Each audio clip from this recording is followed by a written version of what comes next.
So imagine you're strolling down a dirt road, and that road is lined with the largest and most beautiful trees that you have ever seen. They're overhanging and they're leading you down the road straight to a huge garden full of hundreds of flowers and the most assorted plants that you could probably imagine. And no, this is not a garden, this is actually a plantation in Charleston, South Carolina. Excuse me. And one of the oldest plantations, and actually one of my favorites, is the Magnolia Plantation and Garden, which was founded in 1676 by the Drayton family. And it's one of my favorites, not just because of the layout, which it's actually on the Ashley River, which kind of gives it that appeal as well, but because of the rich history behind it. And also, plantations are a commodity in South Carolina, meaning that they're very important because of what they can produce, which is cotton and rice, which is some of the most popular things that they're known for, and also because they were in such high demand then and now. And we do use them every day, even today, so just imagine how if we didn't have those. So today I do want to explain to you the historical significance of the plantations in Charleston, South Carolina, by using also the evolution of the plantations, the production of their resources, and how they survived through the Civil War. They are more than just flowers and acres. When I first think of a plantation, I think of how they used to be when they had slaves that worked on the plantations and they helped with the upkeep of them. And they worked inside and out, and they consisted of men, women, and children. It wasn't just the men that worked on them. If you were able to walk and work, you worked.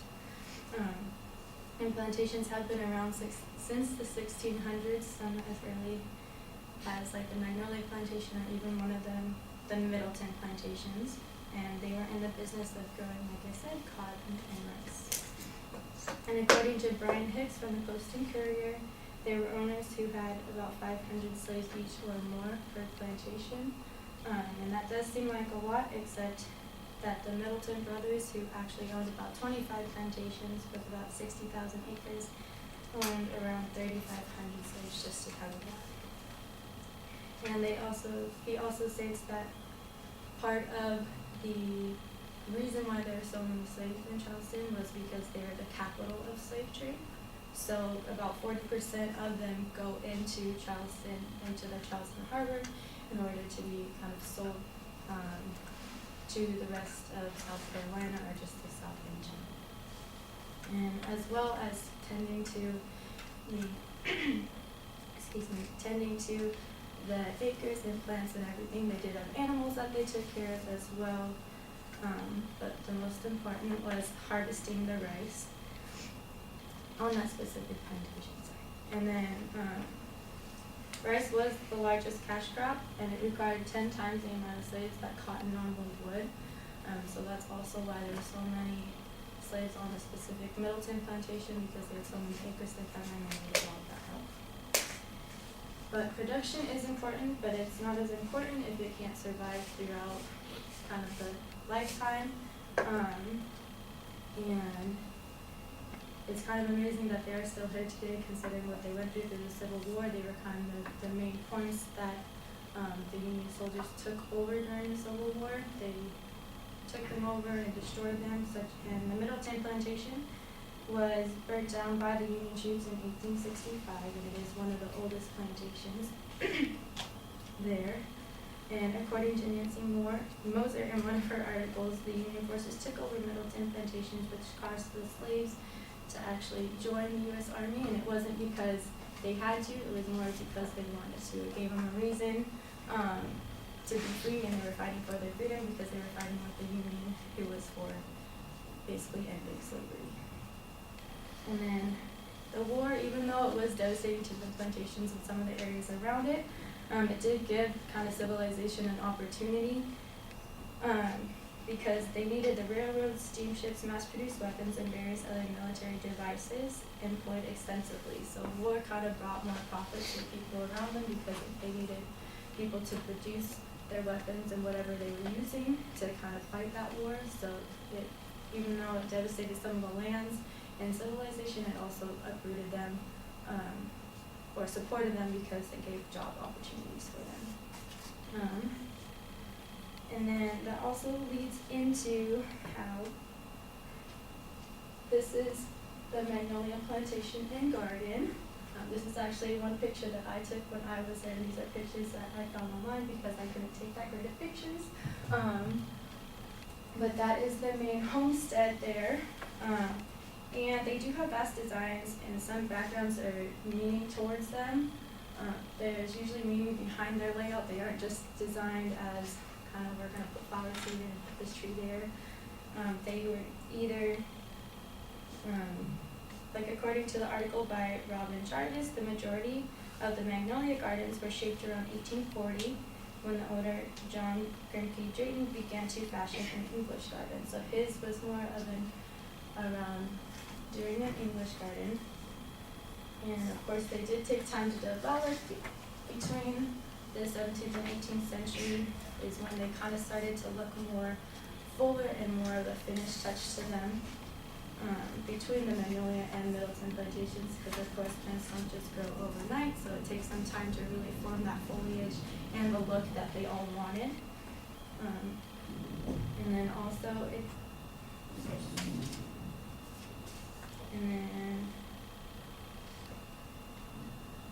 and then the land is resilient, so of course even though the Civil War destroyed some of it, they were able to bring it back.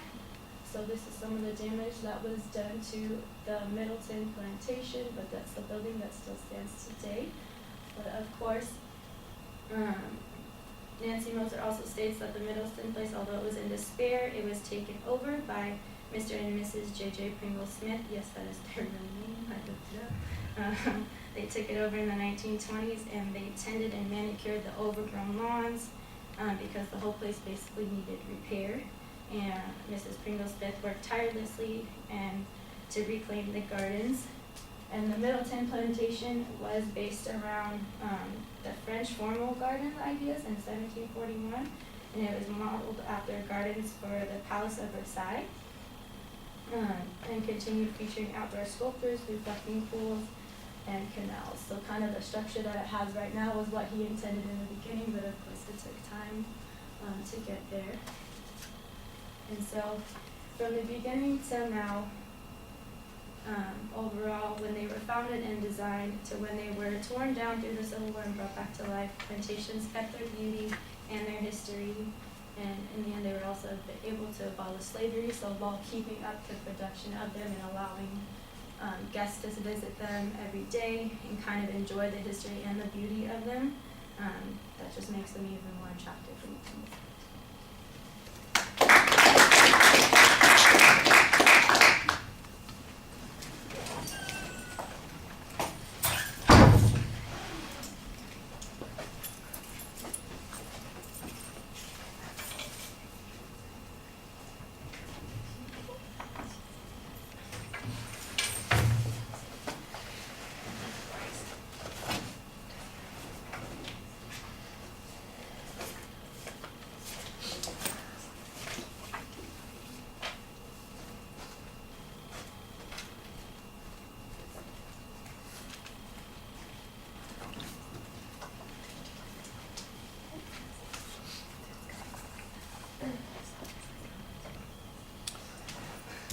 So Sarah, what did you think?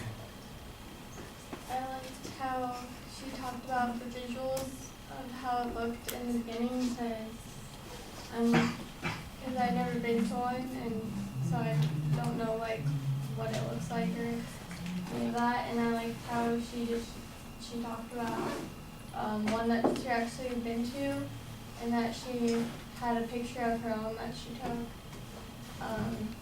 And I liked the historical aspect of it because I didn't know like why it was made and all that. I thought that you knew all the information, but you relied on your note cards kind of a lot because you were nervous. So because you did good, so just try and calm down and like look less on the note cards. But other than that, it was really good.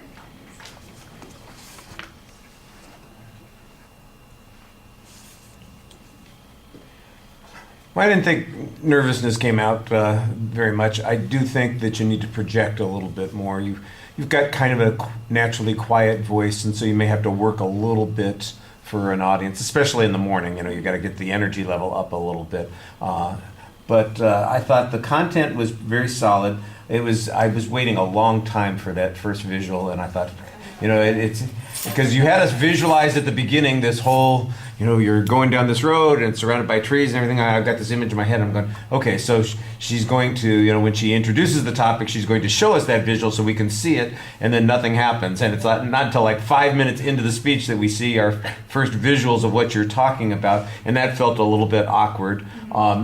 Since you included some historical information about Charleston and its involvement in the slave trade, and also the discussion of the different crops, the cotton crops and the rice crops, it might have been useful to have some extra information that's visual in regard to those particular kinds of things. Because I'm thinking, it's a magnolia plantation. Does that mean they send flowers around the world? That kind of thing? Or is that just the decoration there? I don't really know what's going on. And the one plantation that you're talking about, the Middleton plantation, I'm going, so is it active? Is it doing the kind, what do they grow there? Or is it just like you were talking about, a place that people visit for historical significance and beauty and that kind of thing?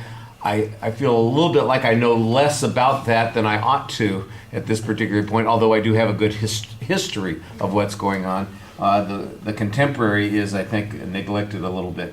I thought you did a very good job citing sources in the presentation. You were very consistent about doing that throughout the presentation. That's good. I think that you know the subject pretty well, and although you had to look at your notes occasionally, I didn't see that as being problematic or bothersome. You seemed like you were engaged and you wanted to talk about this subject, which I think comes across. And the fact that you've got one of your own pictures included there, I think that makes it a little bit more interesting. You don't have to worry about apologizing about, I couldn't take a great picture, so I got these offline. But that's neither here nor there. I thought that a couple of the shots, like the aerial shot they have of the plantation gardens there, was very interesting. And when you talk about it being modeled on the French style, my images in my head, my memories of those kinds of things, like the Palace of Versailles, okay, I can kind of see what's going on there. That might have been a place where a little comparison would be helpful. You could say, here's a French style palace, and you could see what their gardens were like, and here's the Middleton Palace now as it's been developed in the last 70 or 80 years, so that their gardens are similar to that. And you can see that they have the same sort of terraces or water features, or they have designs and that kind of thing. So there's maybe a little bit more elaboration you could provide there. But you only do have 8 minutes, so there's a limit to what you can put in the amount of time that you've got. All right, thank you.